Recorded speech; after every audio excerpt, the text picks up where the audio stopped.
ഇന്ന് നല്ല സന്തോഷമുള്ളൊരു ദിവസമാണ്. പക്ഷേ കുറച്ച് സങ്കടമുണ്ട്. കാരണം എൻ്റെ ഡ്രൈവിംഗ് ടെസ്റ്റ് ആയിരുന്നു ഇന്ന്. 2 വീലറിൻ്റെ പാസ്സായി, 4 വീലറിൻ്റെ ഫെയിലായി. പക്ഷേ അതിൻ്റെ ഒരു ഭയങ്കര ഡിപ്രഷനിലിരിക്കുമ്പോഴാണ് ഞാനൊരു മോട്ടിവേഷൻ പോലത്തെ റീൽ കാണുന്നത്. വേറൊന്നുമല്ല, ഇന്നത്തെ ഡേറ്റ് വെച്ചിട്ടായിരുന്നു ആ റീലിൻ്റെ തുടക്കം കേട്ടോ. നവംബർ 20, 2025. ഇനി ആകെ 40 ദിവസമേ ഉള്ളൂ ഈ വർഷം കഴിയാമെന്ന്. അത് പറഞ്ഞപ്പോഴാണ് അയ്യോ ഇത് ഇത്രയും പെട്ടെന്നൊരു വർഷം കഴിഞ്ഞ് പോയല്ലോ എന്ന് വിചാരിക്കണം കേട്ടോ. കാരണം നാളെ ചെയ്യാമെന്ന് പറഞ്ഞ് ഒരുപാട് കാര്യങ്ങൾ മാറ്റി വയ്ക്കുന്ന ഒരാളാണ് ഞാൻ. അതുകൊണ്ട് ഞാനൊരു ചെറിയൊരു തീരുമാനം എടുത്തിട്ടുണ്ട്. വേറെ ഒന്നുമല്ല, ഇന്ന് തൊട്ട് ഞാൻ നന്നാവും. കാരണം എന്താ പറയുക, നാളേക്ക് മാറ്റി വെച്ച് കഴിഞ്ഞാൽ അത് എന്നാ ചെയ്യാൻ പറ്റുമെന്ന് നമുക്കറിയില്ല. അപ്പോൾ ഇന്ന് ചെയ്യേണ്ട കാര്യങ്ങൾ എന്തായാലും ഇന്ന് തന്നെ ചെയ്യണം അല്ലേ.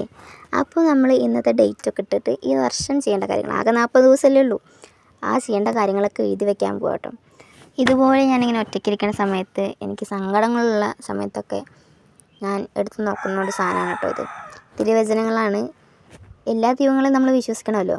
അപ്പോൾ അങ്ങനെ എടുത്ത് നോക്കുമ്പോൾ അതിൽ എന്താണോ അത് കാണുന്നത്, അത് ചില സമയത്തൊക്കെ നമുക്ക് ഭയങ്കര ഒരു ആശ്വാസം തരും കേട്ടോ. അപ്പോൾ എന്തായാലും ഇന്ന് തൊട്ട് ഞാൻ നന്നായി.